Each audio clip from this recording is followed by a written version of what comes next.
Law of multi proportion, जिसमें एक element का हमने मास कांस्टेंट कर दिया है और दूसरे का एलिमेंट का जो मास है उसको हम क्या कर रहे हैं, मल्टीपल टाइम्स ले रहे हैं, रेशियो में ले रहे हैं। तो इनसे बनने वाले जो कंपाउंड्स है ना, वो भी एक दूसरे के साथ मल्टीपल रेशियो बेयर करेंगे। क्या मेरी बात समझ आ रही है? Yes sir. ओके, आगे समझिएगा। नेक्स्ट देखिएगा, लॉ ऑफ मल्टीपल प्रोपोर्शन के बाद गे-लुसेक लॉ याद है आप लोगों को? जल्दी से बोलिए, गे-लुसेक लॉ क्विकली। क्या Yes. था, क्या था? The gaseous volumes, the gases only reactants same similar volumes. Gaseous reactants combines in a fixed ratio of their volume to form a gaseous product. यानी कि जितने भी to form a gaseous product, जैसे example के तौर पे N2 plus 3H2 gives 2NH3। अब यहाँ पे क्या हुआ, आपने N2 गैस ली, यहाँ पे क्या लिया, हाइड्रोजन गैस ली, यहाँ पे क्या बना, अमोनिया गैस बन गया। आप मुझे बताइए, जब भी अमोनिया फॉर्म करना होगा तो अमोनिया फॉर्म करने के लिए नाइट्रोजन कितने रेशियो में होना चाहिए, 1 रेशियो में, हाइड्रोजन 3 रेशियो में, तब जाके आपका 2 रेशियो में क्या बनेगा, अमोनिया बनेगा। मेरी बात समझ आ रही है? हाँ या ना? Yes sir. तो ये जो रेशियो आता है ये कंफर्म करता है, ये कौन सा लॉ फॉलो कर रहा है, गे-लुसेक लॉ फॉलो कर रहा है। बेसिकली गे-लुसेक लॉ कुछ सिमिलर ही है, जैसे definite law of definite proportion है ना। लॉ ऑफ डेफिनेट प्रोपोर्शन में हम प्रोडक्ट की बात करते हैं और प्रोडक्ट के अंदर मतलब कि प्रोडक्ट में इस्तेमाल होने वाले जितने भी रिएक्टेंट्स हैं वो आपस में कंबाइन कर रहे हैं एक फिक्स्ड रेशियो बाय मास में। गैसेस में खाली इतना फर्क हो जाता है कि जितनी भी गैसेस आपस में कंबाइन कर रही हैं, कंबाइन इस तरीके से करती हैं कि कंबाइन करने पे जो प्रोडक्ट फॉर्म होता है वो एक प्रॉपर रेशियो को फॉलो कर रहा होता है। क्या मेरी बात समझ आ गई? Yes sir. चलिए आगे देखिए, एवोगैड्रो लॉ याद है सभी को? Quickly, what is Avogadro law? जल्दी बोलिए, एवोगैड्रो लॉ क्या था? उसने कहा था अगर टेम्परेचर और pressure they are kept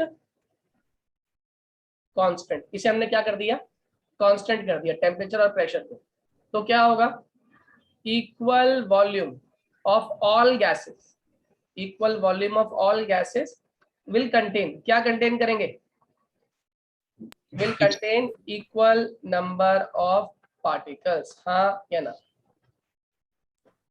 Yes sir. सबको समझ आ गई स्टोरी? फिर से रिपीट कर रहा हूँ, टेम्परेचर और प्रेशर अगर कांस्टेंट कर दिया जाए तो आप कोई भी गैस ले लो और उस गैस की इक्वल वॉल्यूम ले लो, तो equal volume of all gases will contain equal number of particles. Story clear है? Yes sir. समझ आ गई अच्छे से? अच्छा, इसके बाद आता है हमारा डेफिनेशन ऑफ मोल। क्या होता है मोल? व्हाट इज 1 मोल या 1 AMU क्या होता है? पहले तो चलो ये बताओ मुझे, 1 AMU क्या होता है? 6.0। ना ना ना, ये नहीं बोलना 1 AMU 6.0। 1 AMU का मतलब होता है, बताएगा आप में से क्या होता है 1 AMU? 1/12 of mass of carbon atom. बहुत बढ़िया। 1 AMU is basically 1/12 of mass of carbon 12 atom। असल में होता क्या है, कार्बन के 3 आइसोटोप्स होते हैं बच्चों, एक होता है C12, एक होता है C13, एक होता है C14, राइट? कौन कौन सा? C12, C13, C14। इसमें से हम इसे कंसीडर नहीं करते, इसे कंसीडर नहीं करते, हम इसे कंसीडर करते हैं क्योंकि ये मोर रिलेटिव है और साथ साथ ये मोर स्टैंडर्ड भी है, रेफरेंस भी, इसको एज अ रेफरेंस भी हम कंसीडर कर सकते हैं। तो उसने कहा कार्बन 12 आइसोटोप का हमने कितने पोर्शन की बात करी है कार्बन 12 आइसोटोप के? 1/12 पोर्शन। कार्बन 12 आइसोटोप के 1/12 पोर्शन की बात करी हमने, और उस पोर्शन में जितना मास प्रेजेंट है, जितना मास प्रेजेंट है वो मास इक्वल है 1 AMU को। क्या मेरी बात समझ आ गई? Yes sir. अच्छे से क्लियर है?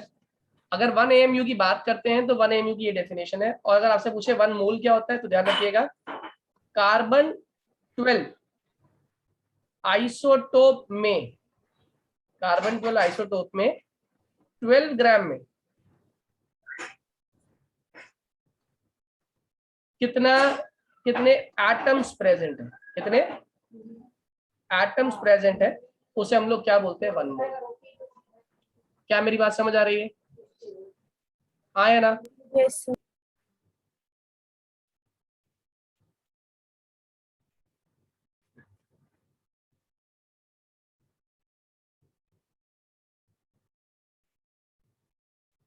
ये क्लियर हो गया सभी को? कार्बन 12 आइसोटोप ही लेना है, और इस बार हम क्या करेंगे कि कार्बन 12 आइसोटोप, मान लो एक तराजू ले लिया आपने, इस कार्बन 12 आइसोटोप के 12 ग्राम को हमने रखा, 12 ग्राम ऑफ कार्बन 12, और इस 12 ग्राम में हमने जितने भी एटम्स हैं वो फाइंड आउट किए। तो उसने कहा जितने ये एटम्स निकल के आए, एटम्स कह लो, एंटिटीज कह लो, पार्टिकल्स कह लो, आयंस कह लो, मॉलिक्यूल्स कह लो, ये सारे के सारे जितने प्रेजेंट है इस पर्टिकुलर वेट के अंदर, उसको हम लोग क्या नाम देते हैं, 1 मोल। और 1 मोल के अंदर जनरली कितने पार्टिकल्स होते हैं, Na के बराबर। What is Na? Avogadro number. और क्या होता है Avogadro number? 6.022 into 10 raised to the power 23. बात समझ आ रही है? 6.022 into 10 की पावर 20। क्या मेरी बात क्लियर है आप लोगों को? एक Yes, मोल sir. की डेफिनेशन समझ आ गई Yes. सभी को? क्या होता है 1 मोल? और 1 AMU में डिफरेंस समझ आ गया? 1 AMU में 1/12 पार्ट में कितने एटम्स हैं वो, और 1 मोल में कार्बन 12 आइसोटोप के 12 ग्राम में कितने एटम्स मौजूद हैं वो होता है 1 mole. Clear to all? Yes, sir. अब मोल 1 AMU के बाद आता है हमारा एवरेज एटॉमिक मास। फॉर्मूला आता है आप लोगों को? कैसे निकालते हैं एवरेज एटॉमिक मास? इसका फॉर्मूला होता है परसेंटेज अबंडेंस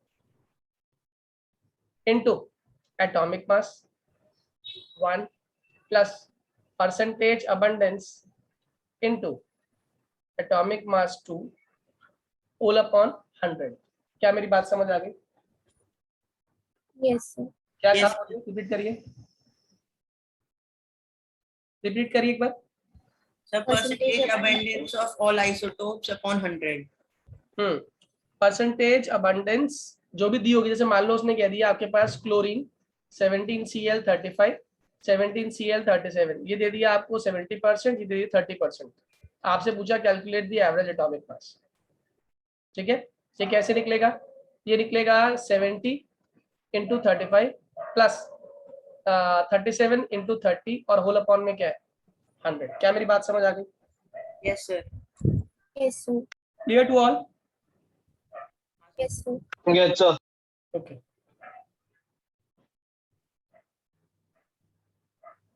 नेक्स्ट। तो this is all about the average atomic mass. Average atomic mass के बाद नेक्स्ट कंसेप्ट आता है मॉलिक्यूलर मास। कितने लोगों को निकालना आता है मॉलिक्यूलर मास? जल्दी बताइए। मॉलिक्यूलर मास निकालने से पहले कुछ के मासेस आपको याद होने चाहिए, हालांकि क्वेश्चन में आपको दिया होगा लेकिन फिर भी आपको याद होने चाहिए। हाइड्रोजन का 1, नाइट्रोजन का 14, कार्बन का 12, ऑक्सीजन का 16, फ्लोरीन का 19, और सोडियम का 23, और मैग्नीशियम का 24, एल्यूमिनियम का 27। एटॉमिक नंबर के डबल हो जाता है ना? जनरली डबल +1 या डबल एक कम, ठीक है, लेकिन कुछ के अंदर ये फ्रैक्शन में भी है, जैसे क्लोरीन 35.5, Fe56, ठीक है।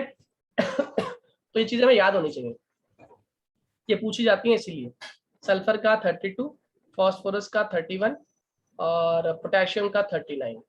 ये सारे के सारे एटॉमिक मासेस हैं जिसका इस्तेमाल हम करते हैं मॉलिक्यूलर मास निकालने में। जैसे एग्जांपल तौर पे NH2CONH2, कितने N है? 2 नाइट्रोजन, 2 नाइट्रोजन। कितने हाइड्रोजन? 4 हाइड्रोजन। कितने कार्बन? 1 कार्बन। कितना ऑक्सीजन? 1 ऑक्सीजन। तो ये हो गया 2 × 40 प्लस 4 × 1 प्लस 1 × 12 प्लस 1 × 16। याद रहेगा? ये हो गया 28 प्लस 2 प्लस 12 प्लस 16। तो ये हो गया 28 12 40 40 16 56 और 4 60। कितने लोग को ये बात समझ आ गई? Yes, हो sir. गई सर। मॉलिक्यूलर मास समझ आ गया तो उसके बाद नेक्स्ट टॉपिक समझो। एक क्वेश्चन आता है मॉलिक्यूलर एम्पेरिकल फॉर्मूला निकालने के लिए। ये पहला क्वेश्चन है 3 मार्क का आपका, लेकिन जब आपको MCQ दिए होंगे ना तो वो आपसे पूछा है एम्पेरिकल फॉर्मूला कैसे निकालना है, तो वो ध्यान रखना ट्रिक उसकी। एम्पेरिकल फॉर्मूला निकालना, पहली बात तो ये सिंपलेस्ट रेशियो की फॉर्म में लिखा हुआ मॉलिक्यूलर फॉर्मूला है, रेशियो की फॉर्म में लिखा हुआ फॉर्मूला। जैसे एग्जांपल के तौर पे अगर मेरे पास C6H12O6 होता, कितना होता? C6H12O6, तो उस केस में अगर मैं इसका एम्पिरिकल फॉर्मूला निकालता, this is the molecular formula, what is the empirical formula? Empirical formula would be H2C C1 H2O. H2O1। क्या मेरी बात समझ आ रही है? Yes, sir. जैसे एक क्वेश्चन दिया हुआ एनसीईआरटी में, किसी वक्त एनसीईआरटी बुक खुली हुई है अभी? किसी के पास एनसीईआरटी बुक खुली हुई है अभी? फर्स्ट पार्ट,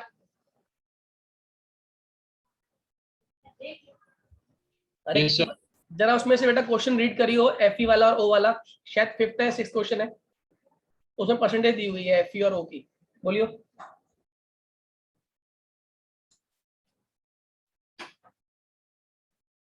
ये एलिमेंट हो गया,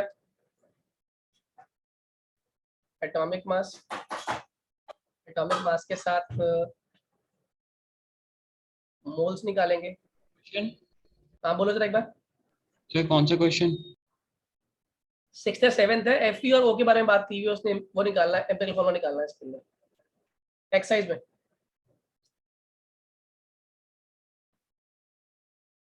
मिला बेटा? आगे पीछे भी देख लियो। आयरन और ऑक्सीजन के बारे में। हाँ हाँ बोलो बोलो जरा। हाँ, determine the molecular formula hmm of an oxide of iron hmm, in which mass percent of iron and oxygen are 69.9 and 30.1 respectively. बात समझ आ गई? देखो आयरन और ऑक्सीजन दिए हुए हैं, इनकी आपको गिवन मास दिए हुए हैं, जो गिवन मास है ना वो बेसिकली आप एज इट इज यूज कर लेना, चाहे परसेंटेज में दिया हो तो एज इट इज यूज कर लिए 69.9 और 30.1। यहाँ से पहली चीज मैं क्या निकालूंगा? मोल्स निकालूंगा।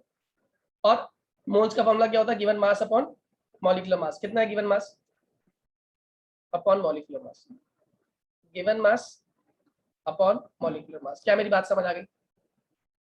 Yes, sir. ये हुआ 1.2, ये हो गया नियरली 1.8। अब यहाँ पे निकालते हैं हम सिंपलेस्ट रेशियो। क्या निकालते हैं? Simplest ratio. अब ये क्या होता है सिंपलेस्ट रेशियो? जो सबसे छोटे मोल्स हैं इन दोनों में से, कौन है सबसे छोटा इसमें? इन दोनों में सबसे छोटा कौन है? जल्दी बोलिए। विच वन इज स्मॉलर, 1.2 और 1.8? 1.2।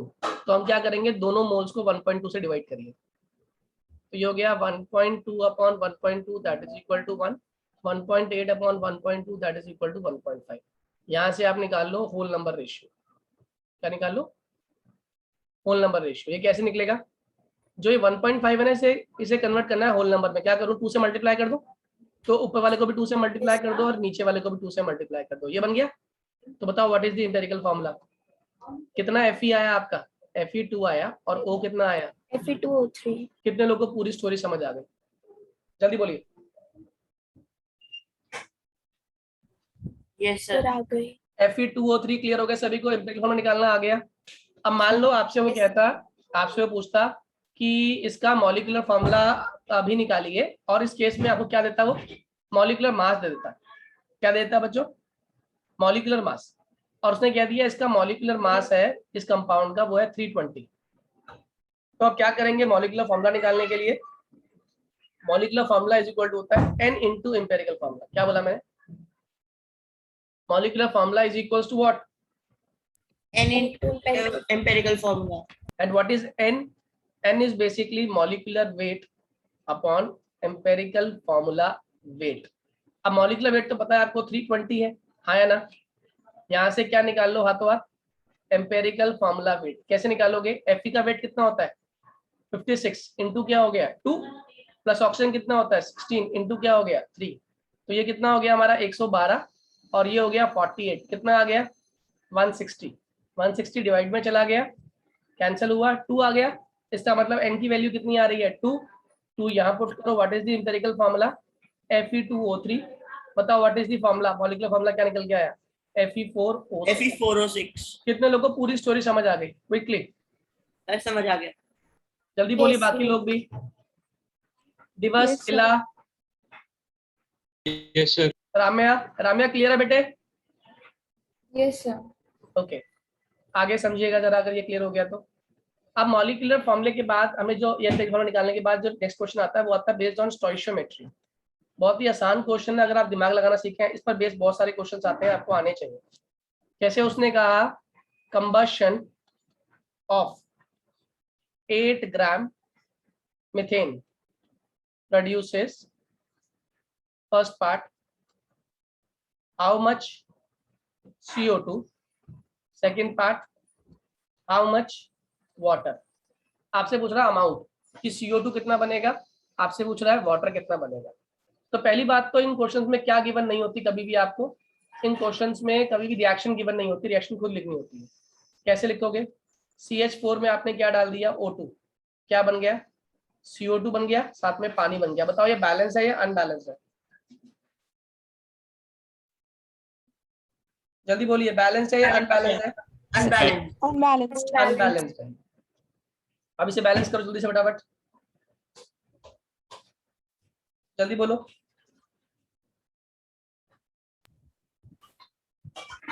एक 2 O2 में और एक 2 H2O में। H2O में लगेगा सर।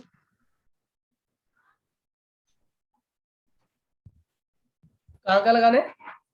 एक 2 H2O में Sir, or 2 में और O2 पे भी 2 लगा दे। अब बैलेंस हो गई क्या? Yes sir.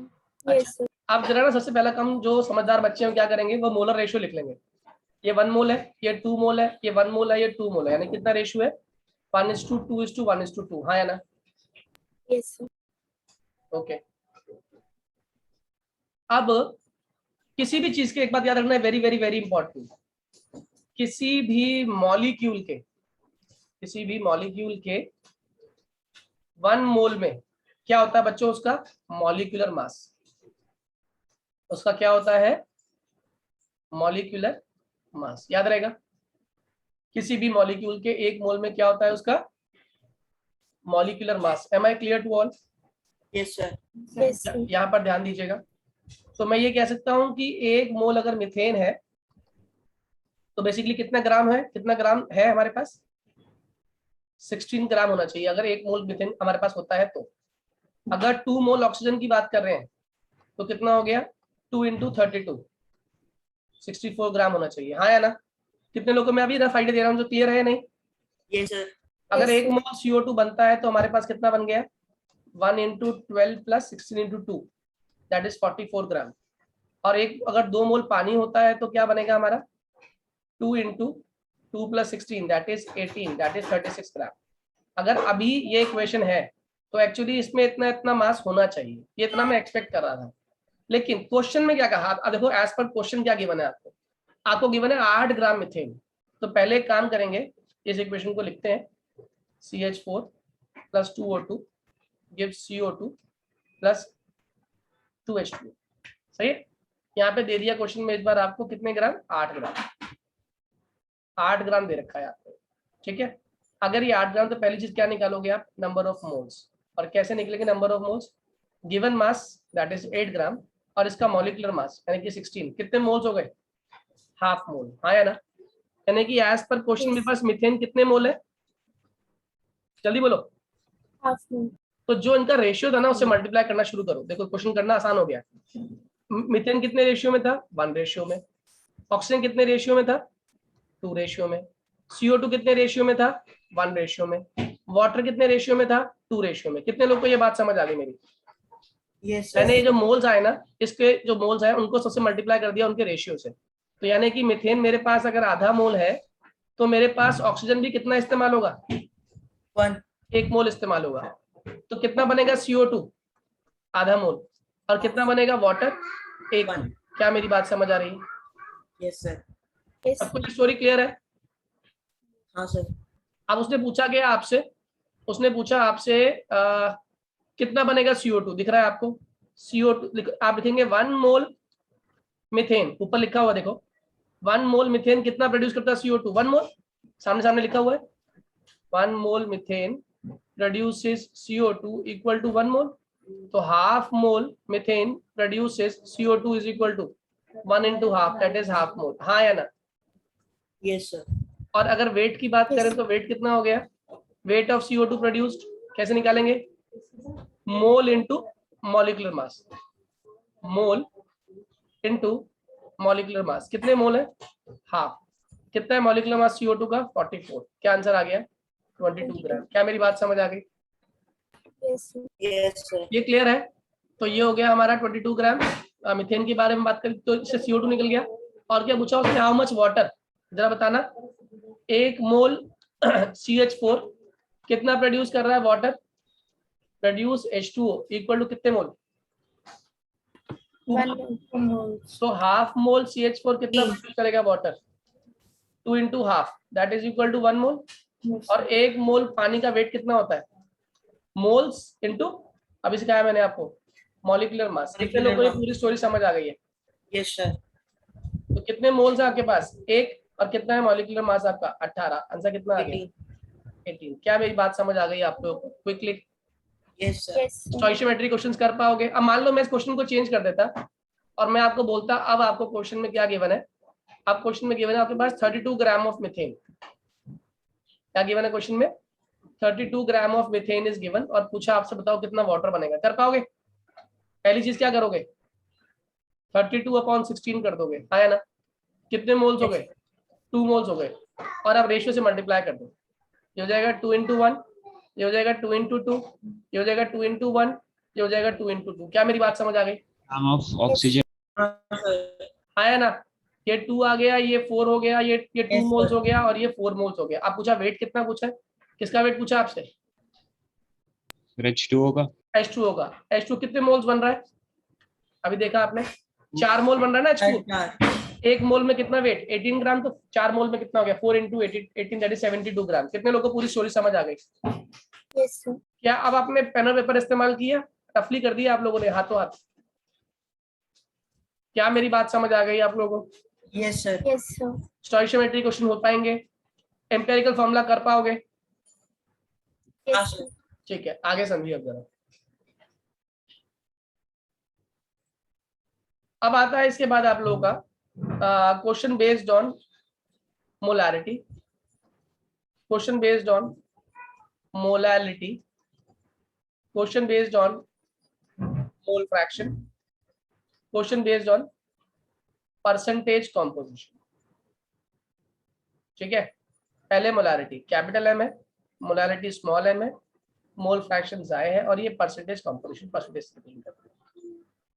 मोलैरिटी का फॉर्मूला याद रखिएगा, इसका फॉर्मूला होता है, ऊपर क्या आता है हमेशा, number of moles of solute upon, नीचे क्या आता है, वॉल्यूम ऑफ सॉल्यूशन, वो भी किसमें, इन लीटर्स। Liters. आया ना? Yes, sir.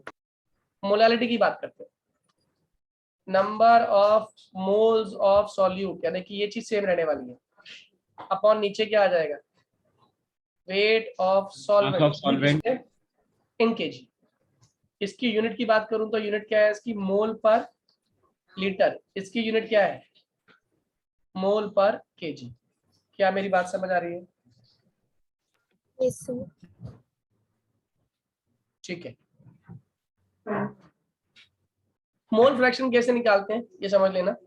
अगर आपको एक से ज्यादा वैल्यू दी हुई है, जैसे मान लो 2 चीजें ए है और बी है, और मुझे निकालने के लिए कहा मोल फ्रैक्शन ऑफ ए निकालिए, तो मोल फ्रैक्शन ऑफ ए निकालने से पहले हम क्या निकालेंगे, Na, और साथ में निकालेंगे Nb।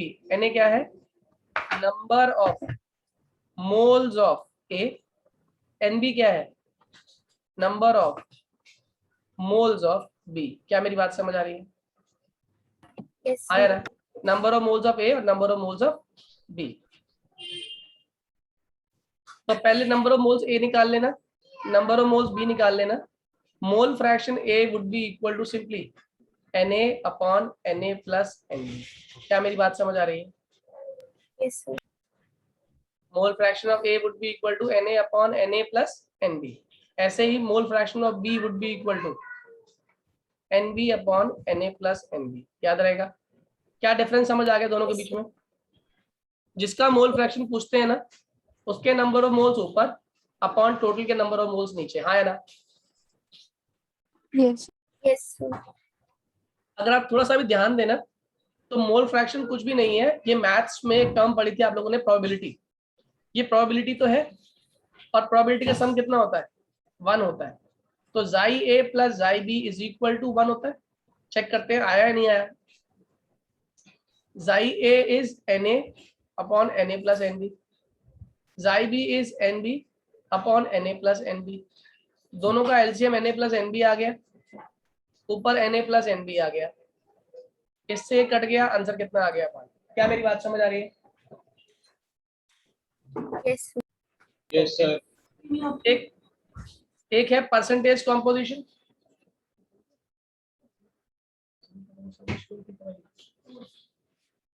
परसेंटेज कॉम्पोजिशन ये क्या होता है? जैसे मान लो Na2CO3 है, तो परसेंटेज Na कैसे निकालोगे? परसेंटेज Na निकालने से पहले आप टोटल मॉलिक्यूलर मास निकाल लो, 23 इंटू 2 प्लस 12 प्लस 16 इंटू 3, ये हो गया 46 प्लस 12 प्लस 48, ये हो गया 60 और 106। तो परसेंटेज Na कैसे निकलेगा? कितना है Na दिया हुआ आपको? 2 दिए हुए, तो 23 इंटू 2 अपॉन 106 इंटू क्या हो गया 100। क्या मेरी बात समझ आ गई? Yes, sir. पक्का समझ आ गया? बताओ परसेंटेज ऑक्सीजन कैसे निकालोगे?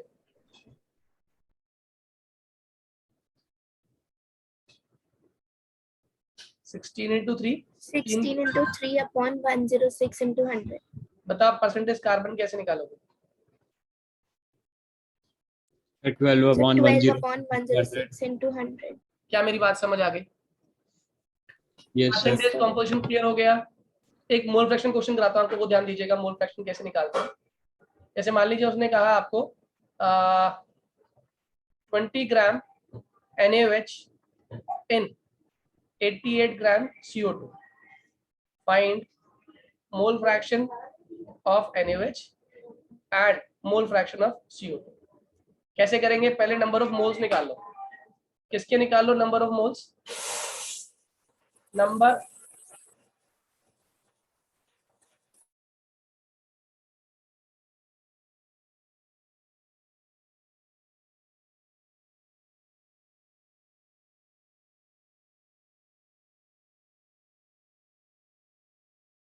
कैसे निकाला? पहले आपने सबसे पहले इस क्वेश्चन को सॉल्व करने के लिए नंबर ऑफ मोल्स NaOH का निकाल दिए। फॉर्मूला होता है given mass upon molecular mass. Given mass आपको 20 दिया हुआ है, NaOH का मॉलिक्यूलर मास आप निकालना जानते ही हो। Na का मास 23, ऑक्सीजन का मास 16, हाइड्रोजन का 1, कितना हो गया 40। तो 20/40 इज इक्वल टू 1/2 मोल्स आ गए NaOH के। ऐसे निकाले आपने number of moles of CO2, वो कैसे निकाला आपने? Given mass upon molecular mass. कितना है गिवन मास? 88 ग्राम। मॉलिक्यूलर मास CO2 का आपको निकालना आता है, ये कैसे निकालोगे? 12 प्लस 16 इंटू 2 दैट इज 44। तो 88/44 इज इक्वल टू कितना हो गया? 2 मोल्स हो गए हमारे। ठीक है, तो अब यहाँ पे दोनों के मोल्स आ चुके हैं, इसके मोल आ चुके हैं। इसके बाद आता है मोल फ्रैक्शन ऑफ NaOH। Sir, 1/5 आ रहा है. ये हो जाएगा number of moles of NaOH upon number of moles of NaOH plus number of moles of CO2। आया ना? कितने हैं mole fraction, number of moles of NaOH? Sir, half. Half, upon यहाँ पे क्या हो जाएगा 1/2 प्लस यहाँ पे क्या हो जाएगा CO2 के 2 मोल्स, तो ये हो जाएगा 1/2 अपॉन 5/2. सही है? ये आ जाएगा 1/2 अपॉन 5/2 कर लो, तो कितना हो जाएगा 1/5 आ जाएगा ना। Yes, sir. आप निकालो जरा मोल फ्रैक्शन ऑफ CO2, जल्दी बोलो। Sir, 4/5. बहुत बढ़िया। पहले सिंपल तरीके से निकालते हैं, number of moles of CO2 upon number of moles of CO2 plus number of moles of NaOH। आया ना? Number of moles of CO2 कितने आए थे आपके? 2 अपॉन 2 प्लस हाफ, तो ये कितना हो गया? 2 अपॉन, ये तो 1 - 1/5 से भी आ सकता है. आ सकता है, बिल्कुल आ सकता है। मैं सिंपल तरीका सिखा रहा हूँ आपको, ये मतलब तरीका फॉलो जो कर रहे हैं हम लोग। 5/2 कितना हो जाएगा? 4/5 आ गया। हाँ या ना? और अगर ये सब करने की जरूरत नहीं है तो आप ये निकाल चुके हो ना मोल फ्रैक्शन NaOH। तो mole fraction CO2 is equal to 1 minus mole fraction of NaOH, that is equal to 1 minus 1/5। कितना आंसर आ जाएगा? 4/5। क्या मेरी बात समझ आ गई? Yes, sir. Okay, Yes, sir. तो this is how we can calculate the mole fraction. और मोल फ्रैक्शन के साथ हमने परसेंटेज कॉम्पोजिशन भी सीख लिया। अब मैं आपको सिखाता हूँ मोलैरिटी या मोलैरिटी बेस्ड क्वेश्चंस। देखो आसान कंसेप्ट है। पहली बात तो याद रखना, out of molarity and molality which one is reliable? Answer molality is reliable. क्यों? इसमें ऊपर और नीचे फॉर्मूला के अंदर दोनों में क्या है? वेट है, और वेट इज टेम्परेचर इंडिपेंडेंट, उसको कोई फर्क नहीं पड़ता टेम्परेचर ज्यादा है या टेम्परेचर कम है। क्या मेरी बात समझ आ रही है? Yes, sir. और मोलारिटी की बात करें तो मोलारिटी में वॉल्यूम आती है डिनोमिनेटर में, है ना, और वॉल्यूम जो होती है वो टेम्परेचर से चेंज हो जाती है। क्या मेरी बात क्लियर है? हाँ sir. Yes, sir. अब आगे समझिएगा मोलारिटी निकालते कैसे। क्वेश्चन दिया मैंने, calculate capital M for 40 gram NaOH in 500 ml solution. अब मोलारिटी निकालनी है 40 ग्राम NaOH की 500 ml पानी में। अब देखो पहली तो चीज सॉल्यूट कौन है, 40 ग्राम NaOH सॉल्यूट है, तो ये घुल रहा है, किसमें घुल रहा है, 500 ml सॉल्यूशन में। तो पहली चीज में क्या करूंगा, नंबर ऑफ मोल्स निकालूंगा, वो भी किसके, NaOH के। तो number of moles of NaOH is, formula क्या हो गया, given mass upon molecular mass. कितना है गिवन मास, Sir, 40. 40। कितना है मॉलिक्यूलर मास, Sir, 40. 40. कितने मोल्स आ गए, 1 mole. 1 मोल आ गए। Formula of molarity, number of, Number of moles of solute और upon नीचे क्या आता है, volume of solution. In litres, है ना, Sir, 2M. बहुत बढ़िया। 1 मोल अपॉन नीचे हो गया 500, लेकिन वो ml में है ना, इसे लीटर में करने के लिए 1000 पे डिवाइड कर देंगे, तो 1 अपॉन 1/2, आंसर कितना हो गया 2 कैपिटल M लिख दो आंसर, या फिर 2 मोल पर लीटर, दोनों ही ठीक है। क्या मेरी बात समझ आ गई? Yes, sir. आप समझिए क्वेश्चन। अच्छा, अगर ना आपको डेंसिटी दी हुई हो, जैसे डेंसिटी किसकी होती है याद रखना, डेंसिटी हमेशा सॉल्यूशन की होती है, मास हमेशा जो निकल के आता है वो सॉल्यूशन का होता है, और जो वॉल्यूम हमेशा निकल के आती है वो भी किसकी होती है, सॉल्यूशन की होती है। क्या मेरी बात समझ आ रही है? Yes, sir. डेंसिटी किसकी, सॉल्यूशन की, मास किसका, सॉल्यूशन का, वॉल्यूम किसकी, सॉल्यूशन की। क्या मेरी बात समझ आ रही है, हाँ या ना? Yes, sir. तो अगर आप मान लो उसने कह दिया 10% Na2CO3 in aqueous solution has density is equal to 2 gram per centimeter cube, उसने कहा calculate capital M, small m and mole fraction of each. बहुत ही बढ़िया क्वेश्चन है। अब इस क्वेश्चन में आपको 10% यानी 10 ग्राम दे दिया। गिवन मास क्या है, गिवन मास ऑफ Na2CO3 कितना हो गया, 10 ग्राम। मॉलिक्यूलर मास निकाल दो Na2CO3 का, कैसे निकालोगे, 23 इंटू 2 प्लस 12 प्लस 16 इंटू 3, ये कितना हो गया 46 प्लस 12 प्लस 48, जल्दी बोलो कितना हुआ, 60 प्लस 46, 106 हो गया, आया ना। गिवन मास कितना हो गया 106। Yes. इसके तुरंत क्या निकाल लोगे पहले आप, number of moles, number of moles of Na2CO3 निकालिए। क्या होता है formula, given mass upon molecular mass, कितना गिवन मास 10, क्योंकि मैं परसेंटेज क्या मान रहा हूँ, I am considering 10 gram. Percentage as gram, तो 10 ग्राम अपॉन मॉलिक्यूलर मास 106, ये नंबर ऑफ मोल्स आ गए Na2CO3 के, आया ना। Yes, sir. आप खुद सोच के बताओ, मैंने 10% को 10 ग्राम मान लिया है सोडियम कार्बोनेट का, तो दूसरा कंपोनेंट कौन है सॉल्यूशन के अंदर, अगर एक कंपोनेंट सोडियम कार्बोनेट है दूसरा कंपोनेंट कौन है, एक्वस वर्ड दिख रहा है आप लोगों को, Water. Very good. इसका मतलब दूसरी चीज क्या है, वाटर। और कितना है वाटर, कितना गिवन वेट वाटर का, Sir, 90. Very good. आपको दिया हुआ है गिवन वेट ऑफ वाटर कितना 90, क्यों, क्योंकि ये कैसी सॉल्यूशन है, एक्वस सॉल्यूशन है, और 10% अगर सॉल्यूट है तो ऑब्वियस सी बात है 90% क्या हो गया आपका सॉल्वेंट हो गया, तो 90 ग्राम पानी हो गया। इसका मॉलिक्यूलर वेट आप जानते ही हो पानी का कितना होता है 18, तो हाथों हाथ क्या निकाल लो, number of moles of water कितना हो गया 90/18, कितने मोल्स आ गए 5 मोल। तो पहला पार्ट में जो कर लूंगा आसानी से वो क्या है, मैं मोल फ्रैक्शन निकाल सकता हूँ, कैसे बताइए, mole fraction of water is equal to क्या होने वाला है, number of moles of water upon number of moles of water plus number of moles of CO2, है ना। ये हो गया Yes, sir. 5/5 प्लस कितना आया था आपका Na2CO3, सॉरी मैंने CO2 लिख दिया, यहाँ पर आएगा Na2CO3, जो कितने मोल्स आ रहे थे उसके 10/1. 10/106। 10/106. क्या पहला पार्ट समझ आ गया, मोल फ्रैक्शन निकालना सही बच्चों को।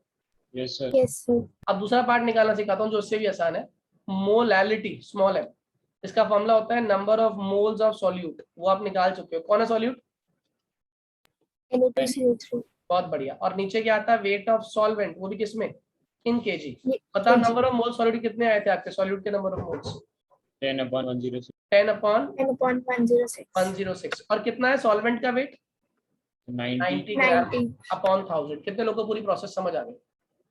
Yes, sir. ये मोल पर केजी आ गई हमारी मोलालिटी। अब थर्ड पार्ट जो निकालना है वो निकालना है कैपिटल एम। कैपिटल एम में फॉर्मूले में ऊपर वाला पार्ट तो हमने सॉल्व कर लिया हुआ है, क्या है ऊपर, क्या आता है, Number of moles of solute upon और नीचे क्या आता number है, of नीचे आता है volume of volume of solute. Solution, वो भी किसमें, इन लीटर, हाँ या ना। और नंबर ऑफ मोल्स तो आप निकाल चुके हो 10/106। क्या नहीं पता, वॉल्यूम। तो हमें क्या गिवन है क्वेश्चन में, आपने ध्यान से देखा हो तो 100 नहीं होगा. क्वेश्चन में डेंसिटी दी हुई है 2 ग्राम पर सेंटीमीटर क्यूब, है ना। Density is equal to formula क्या होता है, मास अपॉन वॉल्यूम। अगर डेंसिटी 2 है तो बताओ मास कितना है सॉल्यूशन का, बताओ मास कितना है सॉल्यूशन का। सॉल्यूशन का मास इक्वल टू किसके होता है, 100. Very good.